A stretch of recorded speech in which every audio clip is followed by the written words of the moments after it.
Welcome, everyone. The presentation is about to begin. The session will be recorded and will last 60 minutes. Please keep your mic muted during the presentation and turn off your webcams. If you have a question or comment, enter it in the chat during the presentation, and the presenter will address your questions at the end. If you are on a phone, you will be given an opportunity during the Q&A time to voice your questions or comments. All participants in today's event will have access to the recorded version, which will be available within 2 business days after the live event. TESOL's International Association Computer Assisted Language Learning Intersection is pleased to present this webinar titled A Learning by Design Approach to Tech-Supported Second Language Learning Experiences. Our speaker is Sandy Wagner. We are very pleased to welcome all of you to this webinar. My name is Jane Chen, and I will be your moderator for today's event. And now, it is my pleasure to introduce today's speaker, Sandy Wagner. Sandy Wagner is an associate professor at the Defense Language Institute Foreign Language Center. She is the academic specialist for the School of Distant Learning. Sandy is also past chair of the CALIS and currently serves on the Electronic Village Steering Committee. Let's welcome her. So thank you for that introduction, Jane. My name is Sandy Wagner, and I work at the Defense Language Institute. If you're not familiar with that, it's located in Monterey, California. It's a Department of Defense organization, and we train our military linguists. So we teach many languages, and I'm actually doing some ESL classes to meet a translation interpretation mission. So next slide, please, Jane. You'll see on the next slide, this is just a disclaimer because these are not the views of the federal government, they are mine, and hopefully I will give you some inspiration, and you'll benefit from the information in the presentation, so thank you. Next. So what I'd like to do today is get you into what I like to call a cognitive context frame of mind. And the reason this is so valuable, and I was greatly inspired, it's called the science. There's a concept called the science of learning. If you're not familiar with the Advanced Distributed Learning Initiative, again, it's another government resource, but you can get in there and access their materials, and it really talks about how we're moving toward an ecosystem of learning. It's more than just going into a classroom, teaching languages, even beyond what we know about learner autonomy, learner engagement. It involves everybody in creating this landscape where learning extends beyond the classroom and is supported by all stakeholders. So, and then I'd like to define that for you, show you some considerations for incorporating what I call cognition, and then show you LDA in action, which I call a design for learning. Next slide, please. Thank you. So before we get started, I'd like you to do a poll. Next slide. There's a QR code here. It's a little Mentimeter. And I'd like you to, you can either cue in or the, do you have the link there? Or Jane, you want me to post that? Thank you. And if you could write, don't tell me what country you're from. Tell me something that represents your country that if I looked at it, I would be able to say, oh my God, yes, she's from the United States, she's from Korea, or wherever country you happen to be from. So if you could do that real quickly, it's always good to see where everybody is coming from. Okay, so as you can see, Uncle Sam is me, and that's the United States. Bubble milk tea, I'm not going to tell you that one yet. So if you go into the chat, the link is there. And also, I forgot to mention, if you do have questions as I'm speaking, just record them in chat so I can capture them, if not on the spot, when we get to the end of the presentation. Is it working for you guys?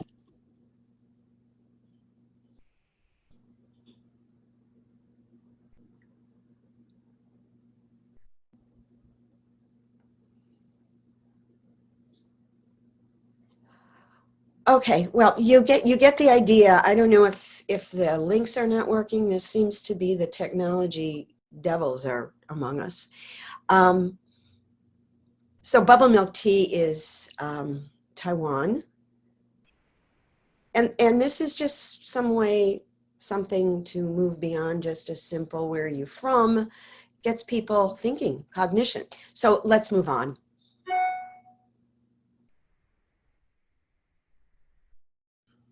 Oh, there you go. Refresh. Thank you so much.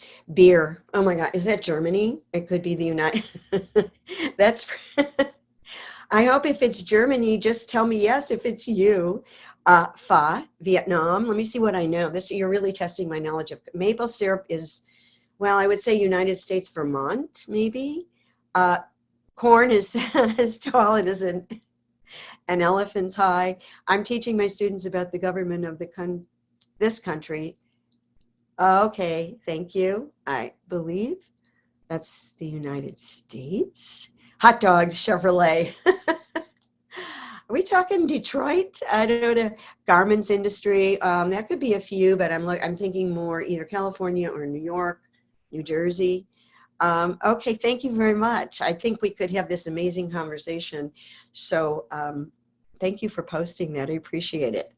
Okay, so and then let's move on now, and I want to just get you more into this cognitive context. So what I'd like to do, we're going to show you two slides. Which slide design, and once you think about design, because we're talking about learning by design, appeals to you most? So let's look at the first one. So this is 1, and now look at 2. Okay, now I want you to think, if you want to just put in the chat which one you prefer, please go ahead and do that. Just 1 or 2.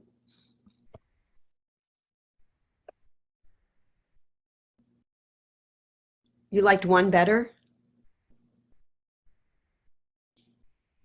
Okay, so this is number 2. Can you go back to number 1? Okay, now number 2. Okay, that's interesting. Okay, so let's debrief this a little bit. Next slide, please. Oh my God, you know what, I don't know about you, but I don't know, what was I thinking?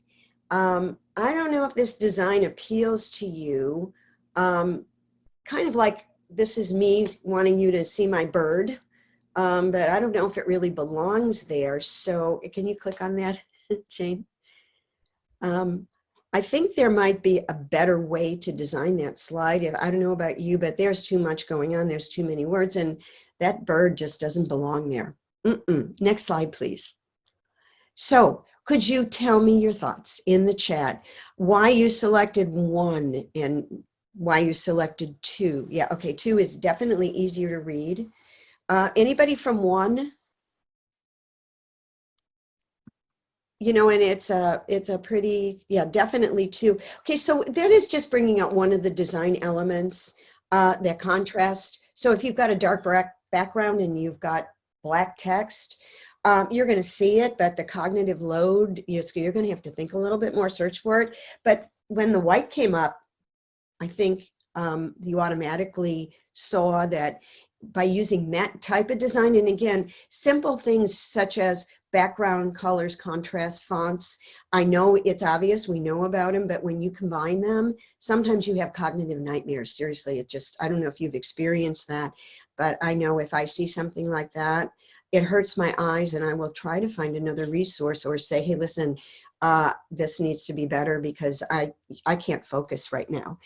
When saw 1 first, maybe that, it could be definitely. Yes, objects overlapping, good. I could have been better with what, yes.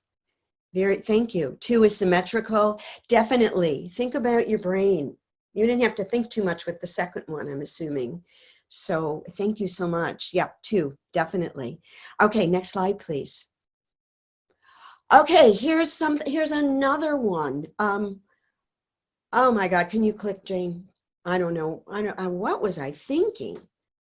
Okay, a lot of movement there, and click again, please. So anyways, this is one of those, oh no, I did it again. Oh my God. Definitely. I don't know about you, but my brain is hurting just looking at all that movement and the words. And can you click the next slide? Thank you. So this is much better. I mean, I know it's much better for me. Very clean, a lot of white space. So look at the next two slides, please. And which one is cognitively designed to more easily locate information? And as you answer the question, what idea expresses the incorporation and application of the science of cognition to inform and support learning? So let's look at the first one. Okay. No. Oh, sorry. Oh, that's okay. That's all right. Let's be interactive. It's fine, just so it's not too much because we're limited on time. So yeah, no, let's look at the second one. I think this one you might like better. Is it easier to find the answer to that question?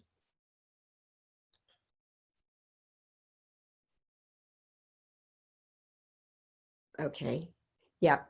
Yeah, okay. So, and of course, the answer is learning by design does address content creation using any text resource from a surface level. And it really, it's not a struggle, but you have to, most of the time we're looking at design, learning management systems, instructional design, but that also applies to any multimedia application.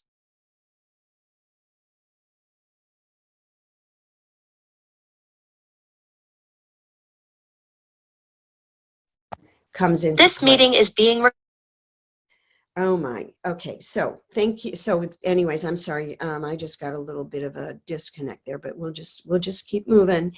So so let's look at the next slide. And could you please in the chat area of This meeting is being recorded. think of a time when the design of an online course, presentation, or even online activity hindered your engagement or learning. If you could record that. And yes, Majabin Hussein, I hope I'm pronouncing your name right. Yeah, it's slide one. It could be soothing because you're not even seeing the words. So yeah, that's a very valid point. I just wanted to acknowledge that. So think of just, was there ever a time when you got on an online course or you had an activity or you were creating something and you went, whoa, this is, I have to modify it. What was specific about that?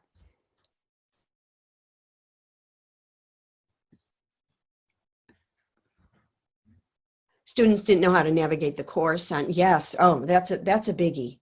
That's so hard. Yeah, way too much text. Yeah, the first slide, definitely. Web pages with moving text, oh yes. Yeah, and if you noticed in that first slide, that I just took the abstract and I looked at it and I went, oh my God, who's gonna wanna read that? And it's really not important, it's just important to demonstrate. But if you noticed in the second slide, I was able to do some what we call noticing. So that's where you can change your font colors, but you don't want to do it too much. I tend to stay with either bolding my black text or red if I really want to highlight something so it's not too overwhelming. Okay, too much text with no highlighting blocks. Audio fights with text. Oh my God, horrible. All right, thank you for that. Let's move on, please. So,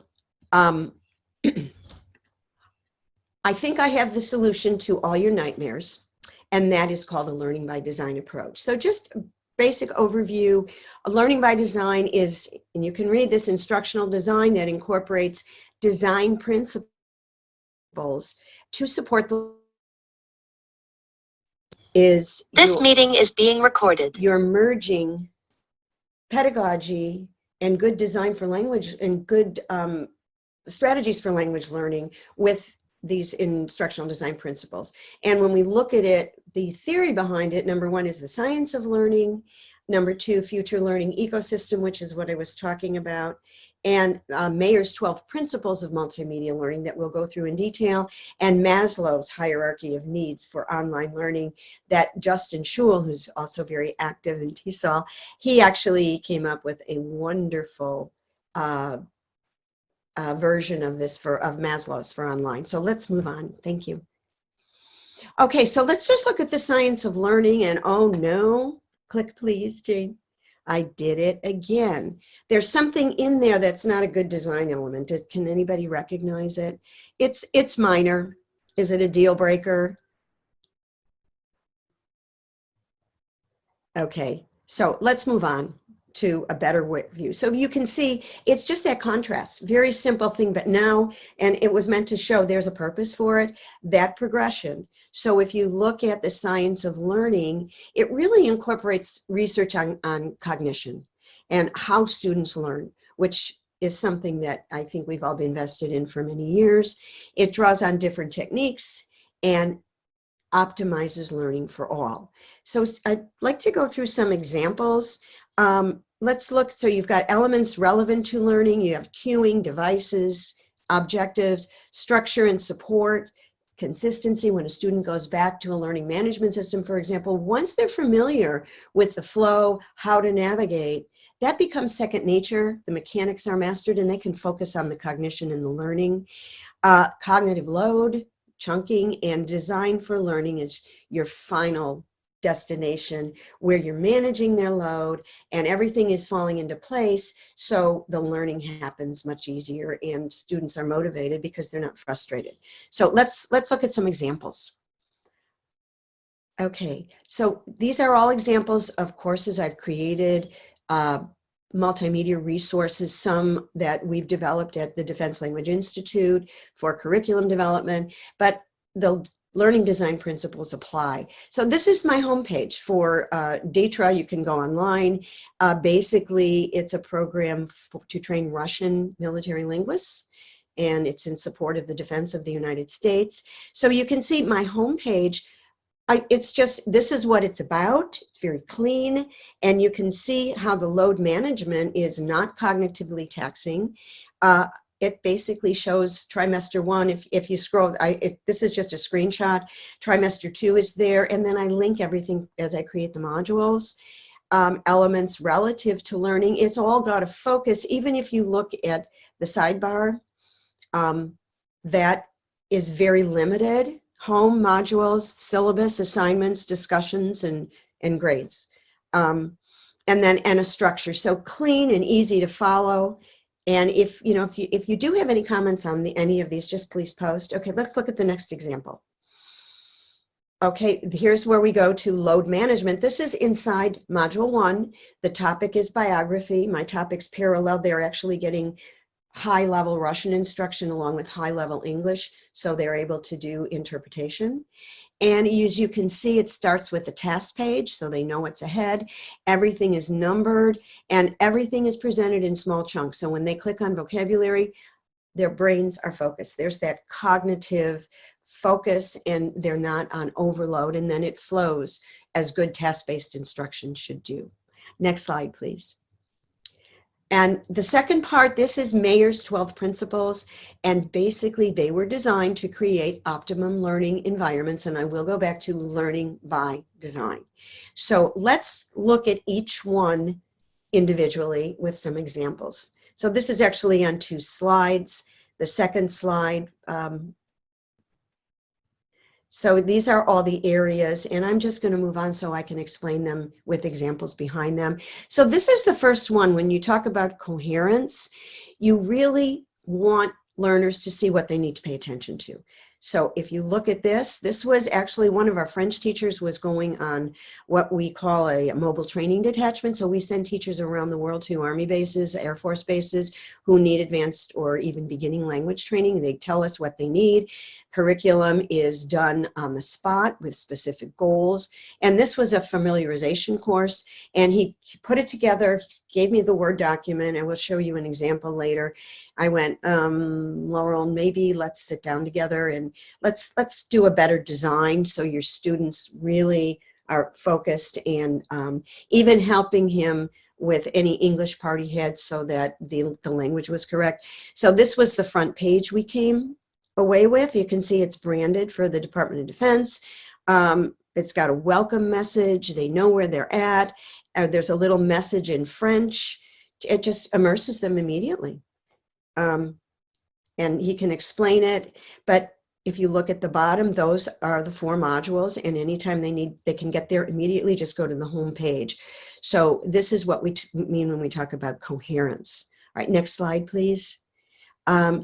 Temporal contiguity, and if anyone can pronounce that on the first try, I'll send you something. I don't know, we'll have to think about it. But this is where visuals and audio occur at the same time. This is a curriculum development tool we use, and I was leading into, this was an academic writing course for our faculty who need to learn, who come from all different countries, and it's at a higher level, so they're able to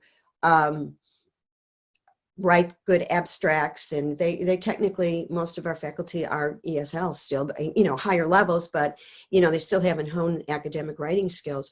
So if you look, that is a video, and I can't play it for you now, but it's just a clip of that song, If You Asked Me, I Could Write a Book, and they're just listening for vocabulary, activating prior knowledge, building context for the writing process.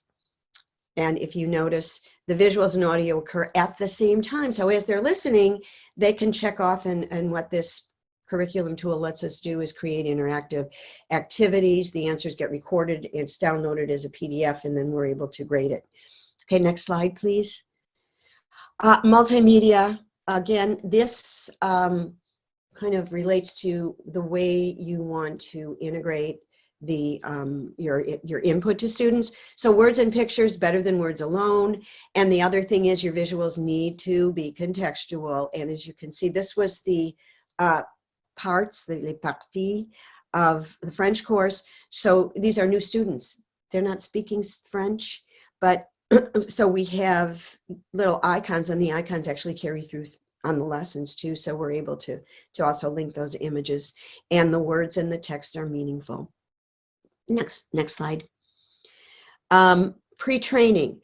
Pre-training is anything you do that provide resources. So this again is in our curriculum development tool, and we're actually able to create a glossary, and you can see it's accessed from the side. It appears differently in different learning management systems, but this is really important because you can actually do a setting so that anytime the word appears in text, as they're continuing with lessons, they can click on it and either get a translation or a definition in English or the target language. Next slide, please. This is an example of a scavenger hunt. If any of you have ever seen the Developing an Online Teaching course, it's a TESOL certificate program that I designed with Dawn Bukowski. This is how we start. We went from Obiverse, and I think it's Canvas now, but everybody takes this scavenger hunt, and this is only a piece of it, but it takes them to each section to discover information so they become familiar. It's just all totally get your hands on it, don't be afraid, and lets them know where they can find things. And again, something in the design, focusing design. Next slide, please. Redundancy. And redundancy is, okay, oh, that's okay. The reason I wanted to show you this is human voice is better than machine voice. So if you're going to do something like that, I know sometimes that, you know, we get those machine translations. You need to use your human voice. I'm just going to play a little bit of this. Hi, this is Sandy's introduction. I'd like to talk about the place I live, Monterey, California. And I'd also like to tell you that if you're ever in Monterey, well, you're going to have to go on to the next slides to see what you're going to find here. Here are some of the sights you'll see. Fisherman's Wharf, a lot of barking sea lions, and fishing boats coming in, and fresh fish, and lots of tourists that sometimes I just wish they would go home. Seagulls, of course. What would any body of water be without seagulls? A great blue heron, perching on a rock, waiting for a fish to swim by so he can snap it up. Orcas, better known as killer whales, but they do like to put on a show. Sea lions and harbor seals. I like to think of the harbor seals as little sausages that crawl out on the rocks to sun themselves, but they certainly are amazing swimmers. And of course, California otters. They are the cutest little things in the whole world, but don't get too near them because they've got sharp claws, and when they get scared, they may just give you a nosebleed. The great blue heron, a Jamie, close-up. move on. I'm sorry. It is a fun video. But again, you're not only designing something that your students can focus on, it's more, it's more image than text, which is good. And for language learning, actually the mayor states that you only do 2, but for us, I think the more, I could add some text there, but it really, you just think about the skills it promotes just in that design, and you're able to promote listening skills, impart information, especially if your students do it. So there's a lot there. And I was just looking, one comment, my reading all the information from the slides is so demotivating. Yes, thank you. So anyways, that's the redundancy aspect. And next slide, please. Signaling, that's what we did on the other slide. And again, signaling here, it can be anything. If you notice that your eye is drawn to that red arrow, this was a grammar unit. I always put in a little grammar page in every one of my modules, focus, and then they go on to do some more advanced activities related to it, all self-study, but I'm able to do red arrows, highlight, so that students notice. And if you're also looking at the design of the page, I like to have that image there, the important part, relative clauses, and then as they scroll down, they're sent to links for self-study. Next slide, please. Spatial contiguity. This is where your images should not be too far away from your text. So if you notice, this is a page from my academic writing course built in our curriculum development tool, and that is actually a thing link I created with the stages of the writing process. So the image there is in the middle, and it all contextualizes it. It breaks up the text, but you don't want to have an image, on the right side of the page separated 2 inches from the text on the left side. Next, please. Segmenting. This is chunking information. Again, this is how our brains cognitively process information. So if you give me something in chunks, it's not overwhelming. And you saw an example from my DITRA course. This is from the French familiarization course, and you can see their homepage, and then it's got part 1, the syllabus, information, important information. Well, this is all in French. We reversed it. Mot français familier. This is the very first unit, and that's all there is because they're just beginning. But if you go into the pages, there's a lot of content there, interactivity that leads to some quizzes that we link out to.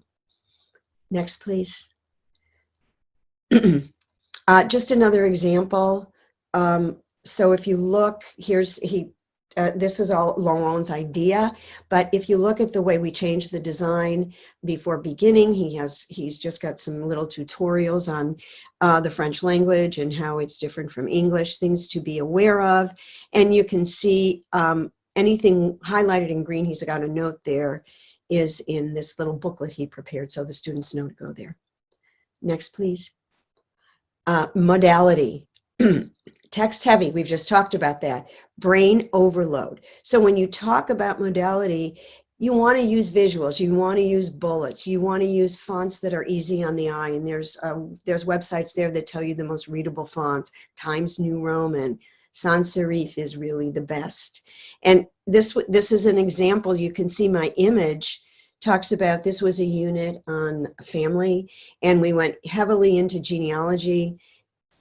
And you can see how this is the reading page that I give to my students, all higher level readings that they get, everything authentic materials. They go online to read. And the second topic, our obsession with ancestry, and then optional, but it's bulleted, it's numbered. The links actually stand out in another color, which happens automatically, but just some ways to avoid that very text heavy appearance of a page, a slide, anything that you're creating. Next, please. Image personalization. This is where you want to talk, again, human voice, but even more than that, visuals are relevant. This was during COVID. I was doing the course, and I went outside in my backyard, this Pacific Grove, that's sitting inside my house, and This is all what I do. Welcome page. Every week I tried to post an intro and update. But can you play the first one, Jane? You can kind of hear my message in the language. It's very familiar. We're connecting, teacher presence. Flocking, and it kind of interferes with my message. But I wanted to post my final reflection in this video and to let you all know how proud I am of your accomplishments. I think you have all developed very basic fundamental skills and beyond, and are now ready to go into the world of online course design and facilitation, which, as you know, the two go hand in hand. I think you've gotten very effective feedback, very positive feedback, and some comments that are good to consider as you move forward in designing courses to meet your learner needs. It's really been a pleasure to see you progress through all courses in the program, and I know it was a big commitment for you all, and it took a lot of time, and you were not even in the United States, but you really achieved great things. So with that, I'd like to encourage you to keep in touch with me, just to say hi, or if you would like me to look at something. I'm moving into a new venture myself. I've been promoted to the Associate Director for our Language Technology Evaluation and Application Division, which means I'll be creating more online programs, doing more teacher training, and becoming more involved in my directorate at the Defense Language Institute. So with that, I wish you all very happy holidays, happy New Year, and please do keep in touch with me. Have a wonderful weekend. Okay, so again, language personalization, it just really connects you, and there's that element, and there's a slide here too when we talk about design elements, the elements that we actually made sure we incorporated when we were designing the TESOL certificate course. So you just connect and people are motivated, and again, it's all in the design. Next slide, please. Hi, everybody. Oh, thank you. So again, if you look at personalization, what I did was whenever we do readings, I always have a question to ponder, signal with a question. Students get used to seeing that so they know, okay, I'm going to go and read this. Is there a moment in time you wish to remember? Personalizing that, linking them. Again, that's good pedagogy. That's that cognitive connection. You may want to record it in a memoir, so they can record, they can write it, and then they go down to the instruction, but there's something personalized wherever possible. Next slide, please. Okay, so what I'd like you to do is take one more poll, thank you, and again, it's a Mentimeter poll. You can QR code it, the link will be in the chat, but just look at those statements and indicate your level of agreement. Thank you.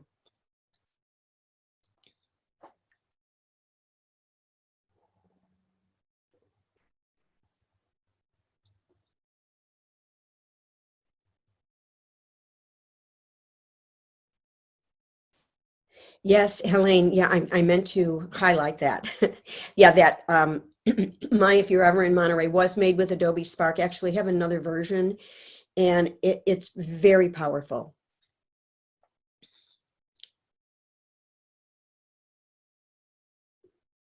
Okay, we should have some results coming up. Let's see what you, oh my goodness.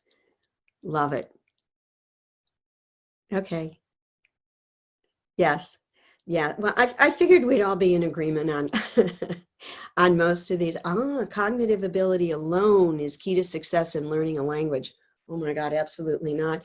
There was another concept, I don't know if you've seen it, it's called the three minds. And it really talks about how, or the three brains, excuse me.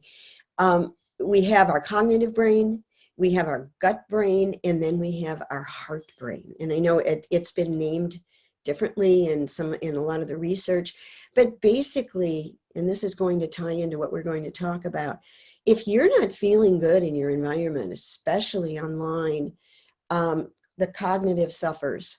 So there's got to be so many other pieces there in addition to, I know we're talking about the science of learning, bringing in cognition, but then there's also these other factors that play into it.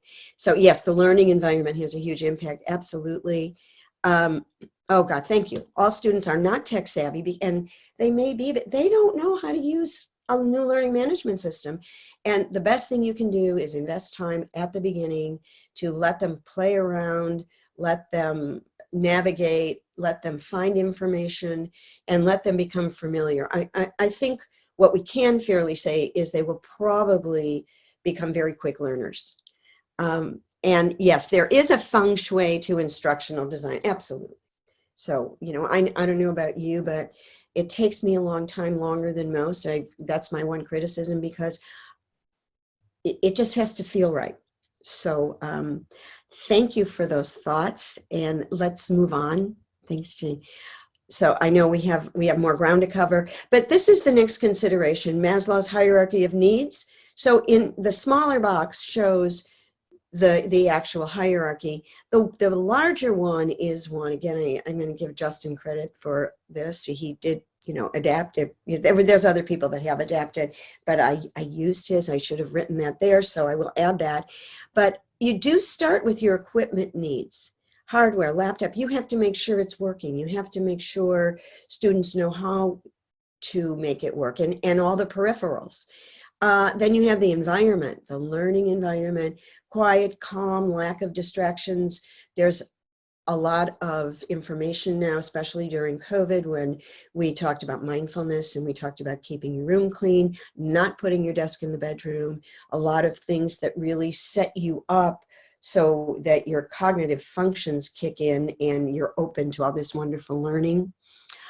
Self-reliance, again, now you're moving to the top. So the two at the bottom are so important in reaching the two at the top. And that's where we're talking about, again, the science of learning and all these factors that play into it.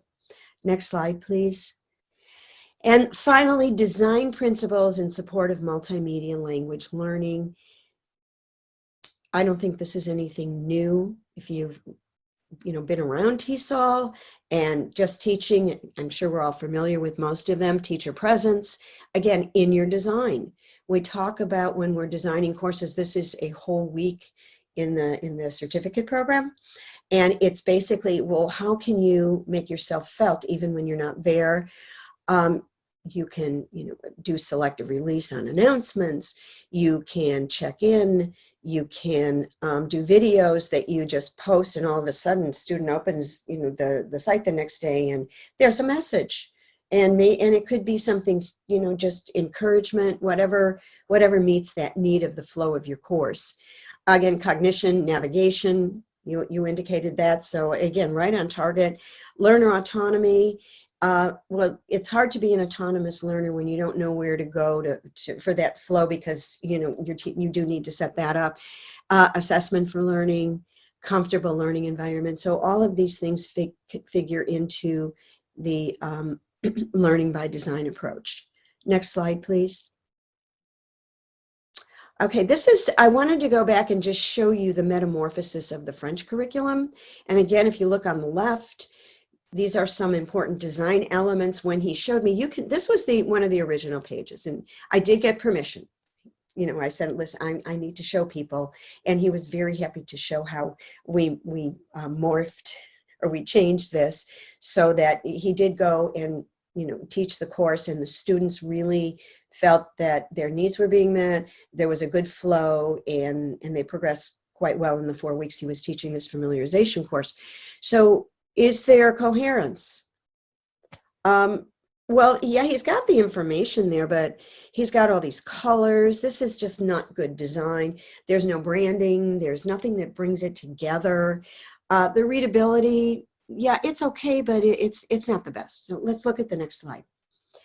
So you go from the first one, and then if you look, the image with the DLIFLC crest there, that's how we modified the Word document. So even using a Word document, you've got design principles. So there's it's clearly it's module 1. It's clearly it's part of the course. Everything is numbered. And he's got French from the beginning. I mean, we are an immersive program, and you want to start introducing that, and you support it, and then eventually you just continue on with the language only, target language only. So everything is separate. It's very easy to identify the information, avant de commencer, so they've got two things to look at, and then he's got examples, and then the image there of the sun and the moon where he's talking about just giving some basic vocabulary. And then if you look at the next slide, please. This is what the web page looks like. Again, I showed you this, but this is, again, the home page. I just wanted to highlight, if you look, a lot of white space. I hope it's easy on your eyes. Yes, Deborah. Yeah, Justin. No extraneous information, option to include narration. So sometimes what I will do there is actually insert one of those videos like you saw, very short message, and then I will always end it with, please scroll down for a little more information, make sure you read it. Clear guidance on how to begin, which is a really good design practice on any homepage. And then links to the modules that are very easy for the students to get to, and the image. You're building context where it's French. There's a little culture there on a base level, but just kind of warms up the environment, and it's not just text. Okay, next slide. And what I wanted to do, and then Jane and I realized I could not share my screen, was give you a virtual tour and actually show you my course, but unfortunately we have to stay with the screenshots. But basically, when you're designing optimal learning, just to wrap this up, these are some, think of it as this big cauldron, this big cone. So you have coherence in there, and chunking, personalization, and there's a lot of other things that go with it. Will it appear on every design? No, but there's certain basic functionalities. For example, if you said to me, I need to start designing a course, first thing I would say to you, well, what's your curriculum? What's your syllabus? What are the modules? Set up your homepage, and it really helps you even as you're developing, and it gives you that cohesive design that flows even at this very global level. These are the topics. Now and then you just keep on going deeper and deeper and deeper into it, and until you end up with your content in your lessons. So next slide, please. So I just had some final thoughts. That's my contact information. Feel free to get in touch with me. But there is an important link between lesson, course, and activity design for any multimedia application that promotes and enhances language learning and meeting the unique needs of our learners. So thank you very much, and I'm happy to answer questions. Thank you, Sandy. Now is the Q&A time. If you have any questions, please type it in the chat, or if you're on a phone, please feel free to use the audio, unmute yourself. Okay, oh, and Tony, you're here. It's so good to see you. My pleasure. Wow, yeah, Tony, we're old friends. Have you moved forward? I know, Tony, wait, you were using Blackboard, right? No, D2L. D2L, that's right. I have been meaning to email you to say how helpful that design course was. I just use it for everything, all approaches, everything I do. It has increased the workload in my life, but seriously, I just feel so much better about teaching after all the principles and techniques that we learn in the class. So thank you so much. Oh, my pleasure. Well, I'm glad it worked for you. Yes, anything? Yeah, it was fun. These design principles came from, it's called Learning by Design. You can actually download a free copy, and the chapters go through so much. It goes into lifelong learners. It's really very, very powerful. And I don't know if you've heard of Say Schatz. She's been involved with the United States Distance Learning Association, and now our local one, the federal government one, where it's federal government, practitioners like you, corporate, and everybody who's got a vested interest in promoting distance learning, actually in all fields. And I was there and focusing on language, and it's really powerful. So that's where all of this comes from, and it really has helped it's just moving forward and realizing how much more we can do for our students to promote that cognition. Thank you. We have a comment or suggestions or Sure. question from Helene. It is now possible to embed our webcam into the slide presentation in Zoom, and elsewhere, it's actually inside PPT. Is that a best practice or not? Instead of two separate places to look. Okay, got it. I would say the more you can add to your presentation in one place, I don't know that it's defined a best practice, because I think when we're using technology, we have options. I mean, just this morning I got on with Jane and we realized I could not share my screen because I'm on a Mac. It's my computer. So plan B. And again, I think as long as it's functioning and you're not going to run into a glitch, I would say to do it. I mean, that would be my first priority. But if you think there's any possibility that it might break down on you, or you know, you just never know. There's so many things. I mean, actually during this presentation, I got disconnected 3 times. I don't know if you heard that. And so, you know, you just keep going with the flow, but that's the one caveat we have, technology. So yeah, better to stay in one place if you can. And then what do you think about the redundancy principle? We often have both text and images. Yes. Yes. What? Okay. A redundancy principle is that images and audio better than text, but I challenge that. You know, you can't always agree. And, you know, because this is written for all subject areas. For language learners, I think the more that you can integrate those skills and the modalities, the better it is. So yes, you know, and again, when you're putting in subtitles, if you're in instructional mode, yes, you want to support that, and it's a good scaffold for students. But I think if you're focused, again, think about your objective and your focus. So if you're working on listening skills, you may start with those subtitles because it supports the listening process. But you might want to wean your students and think about the real world. So in the real world, when you're talking to somebody, you know, unless you're communicating through like we are and we can type it out, people don't have subtitles underneath them. You know, it just, they don't. So and what we do at DLI with all our language learning courses, and we do write our own curriculum, is we focus on real language, authentic. So basically whatever is learned in the classroom is transferred to the real world. So all those scenarios need to be mastered at the end, because, you know, again, you can't see text when someone's talking to you in you know, casual settings, or you're listening to a lecture and maybe there's not a lot of text there to match words. So it is helpful, I would say, in instructional mode.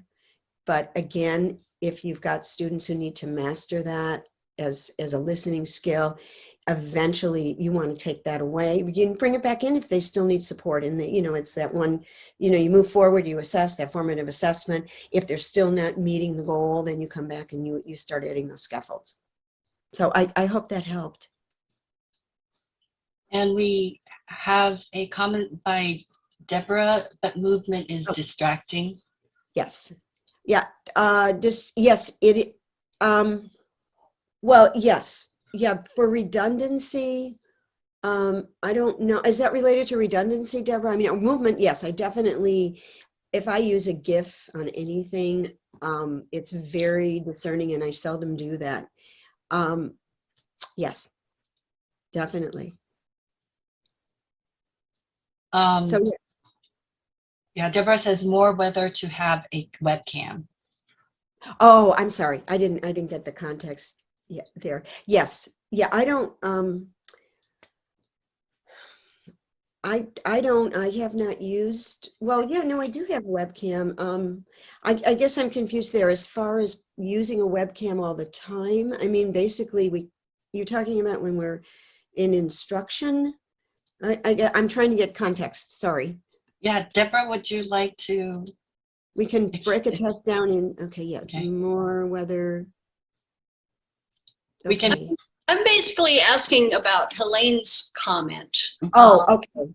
The you know, webcam. where to incorporate your webcam, because that is part of the question for me. How much movement is in your text? I would say the least amount of movement is better, because that is distracting. So let me go back up and read the question again. Okay. Maybe I should explain what I was Yeah, asking. yeah, yeah. I It's, don't want to answer. Yeah. I'm sorry, this is Helene. I just want to make sure you get what I was saying. I just tried this for the first time at a conference. Instead of seeing Sandy over to the right now, if you pin your speaker, you can see just Sandy. And then on the left, you see the slides. What you can actually do is, it's sort of like Prezi video, but it's PowerPoint. So you can put your webcam anywhere on the slide when you design your PowerPoint, and save it. So it becomes part of your PowerPoint. You can put it on just a few slides or all the PowerPoint. So I was asking whether it's better to put it inside the PowerPoint or to leave it like it is for this presentation, which is a separate slide and her video next to it. Right, right. So you're talking, okay, so I think it's different environments, but again, I still go back to the just general. So you're talking about the students actually seeing you, and I'm assuming you're doing it. Is this something they would access as a self-study or in synchronous chat? Because I think having that anywhere you want, I think that's beneficial, but you know, if you're going to do it and it's just the speaker, I don't think that interferes with the text. I think it's good to have it there in one place if you can do that, and I've seen that. Mm-hmm. Oh, Does that make so sense? is that the like Prezi where you are able to incorporate the webcam with your video with the PowerPoint? Yes. Well, I think in terms of the marketplace, it's PowerPoint's attempt to compete with the Prezi video. You know, okay. But the idea is if you made a narrative PowerPoint for your students, let's say you did a little video lesson for your students, right? You could embed yourself instead of just having the audio over it. You could actually have yourself with your webcam. Right, and you can do that in PowerPoint now, I think. Yes, that's what I've seen it. Yes, yeah, definitely. And like I said, the more they have this, the more students can stay in one place, the better. So I think I don't know, Deborah, I think that was going into that it's really not movement of text. I think it's just having the speaker appear like we're doing now as you're viewing the information. Oh, we have another question by Lynn. We are investigating how teachers use multimodal input in their Zoom courses. I'm wondering if you have rubrics to evaluate their PPT or the instructional videos they use. Lynn, I don't have one per se, but there's probably a lot out there. And again, I mean, we do create a lot of rubrics, but they're very focused on the areas that you want to evaluate. So I would just do a search and see what's online. There's a lot of communities of practice out there. And actually now you've got me wondering about it. But I bet there is something that you probably would have to tweak though, depending upon the objectives of your program. Off the top of my head, I don't have one. Again, I'm sure it would be easy to find, and maybe somebody else has one that they're using now. And embedding the webcam in it, yes. We need to evaluate PowerPoints and instructional videos in general, not those teachers. Right. So are you talking about evaluating the design of the PowerPoint? So as you're developing it, you have a rubric there that says these are the elements and kind of like a checkoff, or just the level of it? Are you talking about teacher training more than anything else?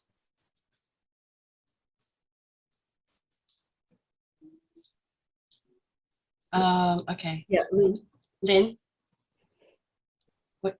Okay, I'm sorry. So we are actually doing a research project. We are looking into how teachers use multimodal input, and we did come across Meyer's principles and maybe other considerations as well. So I'm just thinking that maybe in order to do this more systematically, we need to develop some kind of rubrics to evaluate this, and this comes from materials evaluation as well. Usually you're going to have, we need some kind of rubrics or criteria to assess.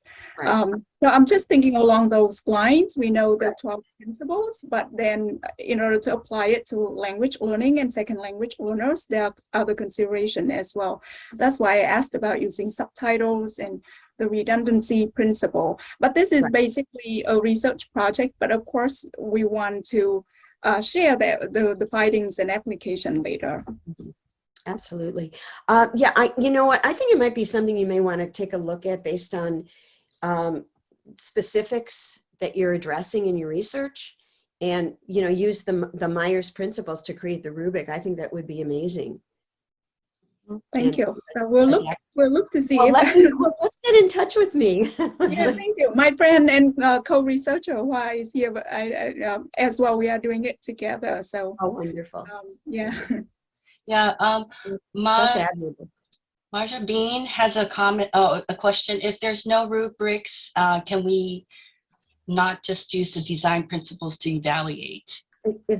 Exactly. Well, the design principles would become part of the rubric, I would think. Mm-hmm. So, just what I'm thinking now is if you took those principles, and I would probably just do them as, a checklist rubric. Mm-hmm. And, maybe evaluate them according to, if you wanted to link them to effectiveness for cognition, Mm-hmm. Promotes, I don't know, you want to link it to that, because you can design an LMS, and if there are no good pedagogical applications there that move students forward. I mean, if I would love to show you my course. So every unit, every module is very consistent. It starts with a weekly test page, and I built that my students helped me. So we built it from scratch, and I was working with them, and every week I said, okay, what works, what doesn't work, what do you want me to add?